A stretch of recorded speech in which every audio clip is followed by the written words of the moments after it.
What's up guys, welcome back to TechieSetup channel. Let's check out the new Samsung Galaxy Tab S7 Plus, as I think it could be considered one of the best tablets around.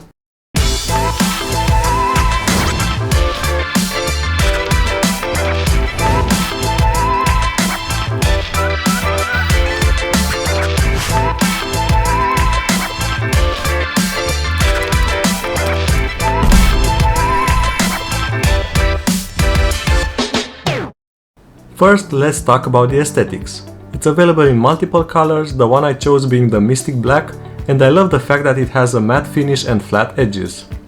It's also very light at just under 600 grams. On the top we have the power and volume buttons and also the SIM slot. The bottom houses the smart connector for the keyboard and stand, and on the sides we can find the speakers, microphone and the USB-C charging port.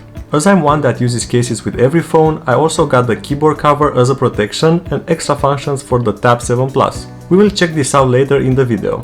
Being a tablet, of course, the centerpiece is the screen, which is a gorgeous 12.2-inch AMOLED fully laminated display with 266 pixels per inch density, better than the one on the iPad Pro. Actually, is the best screen you can get on a tablet today. The laminated display means there's no gap between the display layer, the touch layer and the cover glass, so it looks incredible and it's like you're touching the image itself.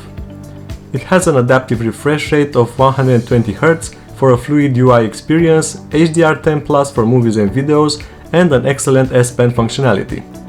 Using an AMOLED display means you get a better battery life, speaking of which I did manage to get around 14 hours of screen on time for general use, which is again better than in iPad Pro. If you're using the keyboard, of course, the battery will drain faster, but not by much, so it will still have a great endurance as a laptop replacement. The tablet comes with a 10,090 mAh battery and an included 15W adaptive fast charger, which is a bit disappointing considering it can support up to 45W charging speeds. So take that into consideration as an extra cost when ordering one. Having this gorgeous screen would be for nothing if the tablet wasn't fast enough. But the Qualcomm Snapdragon 865 Plus with 5G Plus make the Tab 7 Plus fly through all the apps you throw at it.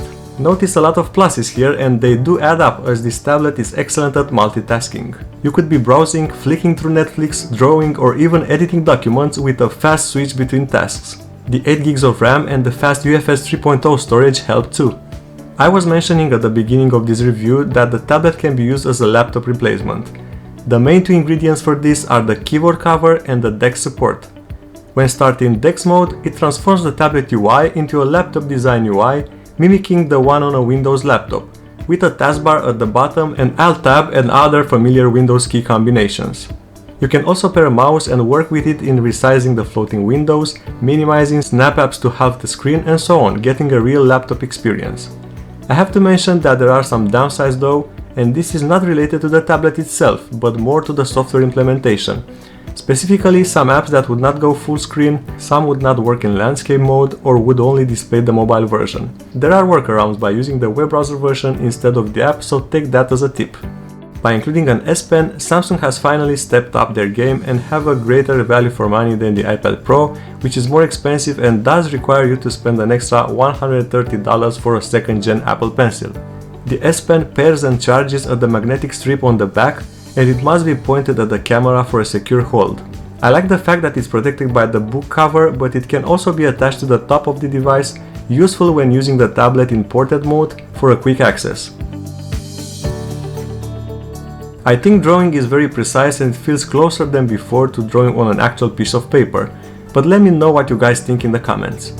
Let's talk about the book cover keyboard. We will first check the good points. It looks nice, it has a very solid hinge, and it stays perfectly attached to the tablet using the magnets. I like the fact that it protects the S Pen and it provides easy access to it without removing the case. Another great feature is that you can use it as a stand while watching movies. Now let's discuss the not so great points. The build quality is not good, the touchpad and the keys are flimsy, they are not easy to press, the touchpad can only be pressed on the lower half only, and sometimes it's just too uncomfortable to use. Overall, this is not a premium keyboard and trackpad.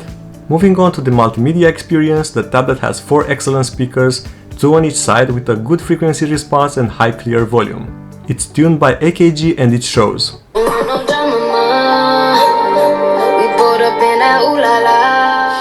The microphone does not excel, but it's good enough for video conferencing, along with the front-facing 8 megapixel camera. Let's watch a sample I have recorded to see how it performs in real life. Hi guys, this is a test video for you to see how it looks on a video conferencing call. The Tab S7 Plus has a dual camera system on the back, a 13 megapixel main cam and a 5 megapixel ultra-wide. I like the fact that one of them is ultra-wide, but you will not be blown away by the quality on any of them. Anyway, this is not a deal breaker as the back camera on a tablet is not the main selling point. Now let's talk about the pricing and the storage options available. The Samsung Tab S7 Plus with 128GB of storage can be had for around $847, the 256GB for $900 and the 512GB version for $1,030. Each version is still much more cheaper than the iPad Pro and a better value for money, not to mention you get the S Pen included. I got the 128GB version because it also has a microSD slot that can be used when needed. Alright guys, I hope this video helps you decide if this new Samsung tablet is a good option for your usage, and if you liked it, give it a thumbs up, subscribe, and I'll see you in the next one.